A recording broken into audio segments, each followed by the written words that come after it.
Thank you, Mr. Speaker. 100 million additional extra dollars to protect the biosecurity of New Zealand. 100 million extra dollars to protect the economy of this country. And ladies and gentlemen, Labor are voting against it. Labor are voting against 100 million additional extra dollars to protect jobs in the region, to protect our economy. Mr. Speaker, do Labor members agree that the increase in the numbers of visitors to our country means biosecurity risks are ever increasing? Do they agree with that? I certainly hope so, because the Labor Party policy on biosecurity says exactly that.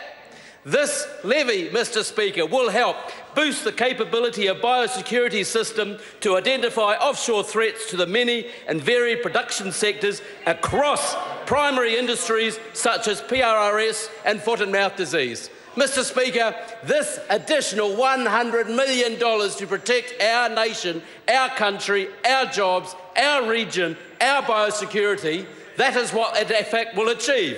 So Labor are actually voting against their own policy, which is on their own website, and I actually think originally they were going to vote for this. I do worry deeply, Mr. Speaker. Thank you to the Greens for their support, even though they have many questions. My only concern about this is perhaps we've done something a little bit wrong because we've got support from the Greens, but maybe, just maybe, this is the new beginning. Congratulations, perhaps a bit early, in this new sensible approach of the Greens dealing with sensible policies from this fine national government. Is this the beginning of the blue-green revolution, Mr. Shaw? Perhaps it well might be. Mr. Speaker, jobs in the regions, jobs across New Zealand, just shows how out of touch Labor is of the regions.